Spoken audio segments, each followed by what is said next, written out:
So be ready for it. But now we want to go to this other live PSA. So we'll do that. And Mr. Lenell, when you're ready, I will do my little spiel and then you'll come in. So even though we're not fading to black, audience, this is a little bit of a personal kind of PSA kind of thing. I'm going to quickly do it. I want to tell you something. I love America, and I want you to know that even Dr. Wecht may not believe that our economy, and matter of fact, even the president may not yet believe, or president-elect may not yet believe, that our economy is going to get healthy within a short amount of time. Now, I am not a financial expert. I do not hold any degrees or what have you, but I am the gentleman who back in April predicted that gasoline would in fact go below $4, and in fact, we could actually get down to $1.50 if we did point A, point B, and point C. Well, everybody, including most of the experts, thought that I was smoking something, to quite be honest. But it turns out that we are only 19 cents away from that $1.50 a gallon mark that I predicted when all the people were saying it ain't going to happen. The point is this. I am now going to make a very bold, possibly incorrect, but a very bold prediction. My prediction is that by mid to end 2009, our economy will start turning around and things will get better. Now, I may be wrong, but I do know that by no later than mid-2010 or 2010, we should be on the road to recovery, which this time, this road to recovery, with your help, yes, I'm going to put you to work, but with your help, this time the road to recovery will be inclusive of people who are not usually included, and new programs that are not necessarily going to cost us extra money. It's time Washington and our local and state governments reprioritize. So we're going to figure that out. But America, if we want to get America out of this financial problem, it's going to take you, yes, you. You will need to go to www.senate.gov. You will need to go to www.house.gov, and you must learn who your senators are. You need to read the roll calls, see how they voted. When they have done right, I want you to email them and thank them. When they have done wrong, you must tell them this will not be allowed. This is a country of, by, and for the people, America. Well, you're the people. Don't sit on your potatoes. I'm being polite. Don't sit on your rear end, excuse my language. Get active, because your life matters, my life matters, Dr. Wecht, Lenell, Annette's life matter. I'm putting you to work at the beginning of 2009, and I want you to continue working on making this country better for the rest of your natural-born life. Yes, I want you to do it. And can we change this country for the better? Of course we can. With that, I'm going to ask Mr. Lenell if he has any comments, and then when he is done, he will tell people that we're going back to the normal show. As a matter of fact, Al, I do have a comment on what you just mentioned. You brought to our attention a very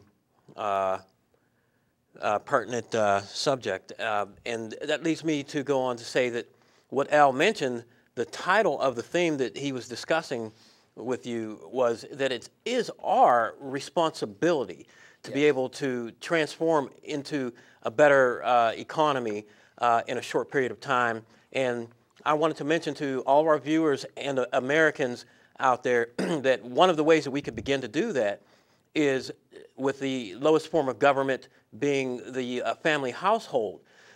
Do some of the things and change some things that you do around the home. Instead of getting in the car to drive to the store that could be within walking distance, take a walk. Take your son or your daughter, walk with your wife or your grandmother or your grandfather if you can. And those moments right there are small moments that can add up to a large experience that can help your family household or your family government to begin to prosper in a short period of time also, but it has to start with the home. So let's, parents, guardians, anybody who is in charge of a household, let's begin to start thinking of those things that we can do to modify our cost and save energy and be as neat of the best stewards that we possibly can for our homes and our family. And so I totally agree with you, Al, on what you just mentioned. And again, people and viewers, it is our responsibility because humanity does really matter. Thank you, Lenell. And Annette, did you want to say something? Well, I had a question for Dr. Cyril Wecht. Okay. Well, can you hold that for a split second and have the first caller? And then you can do that. Why don't you answer the call, Lenell or Lynette? Annette, not Lynette, but Annette. Okay, caller, number 1. Yeah, this is Chris from Homestead. Hi, Chris. Hi, how are you? I want to let you know, Al, you and Annette and Lenell are doing a great job, and keep it up. My question to Dr. Wecht is, with the latest, with the automotive bailouts, I believe that within a year, July of 2009, there may be a medical bailout. And also I want to ask you is, do you believe that the stimulus package that they're talking about would help the economy, like they're so-called saying? And I know you can't talk about the trial that's coming up, but I would like to know that after the trial is over, would you be interested in writing a book about your experience with the trial and how it affect your family and things like that? Well, I think there are a couple of questions there. With regard to the possibility of writing a book, it's certainly something I've given a little thought to. I haven't had the time to dwell on that, and it is premature. But it certainly is a possibility that I will seriously visit and consider at a later date.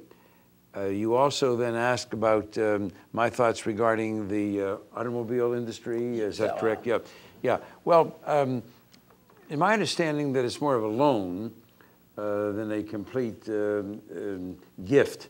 Is that correct, as you gentlemen know it? That could be true. I think, and when you think, you know, you can look at it two ways. You can say, gee, Chrysler and Ford and General Motors, and they made all these millions and billions of dollars, and they never gave me a break when I went to buy my car and so on. Why should I be giving them money now and so on? And it's a legitimate and a logical point of view.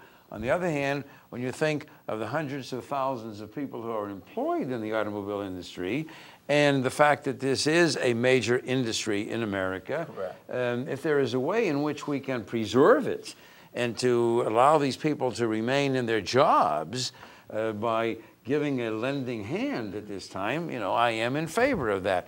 I heard just today that Toyota, that magnificent Japanese giant automobile industry, is going to close all of its plants in Japan for 11 days. Yes, 11 days, they're going to close them down, right?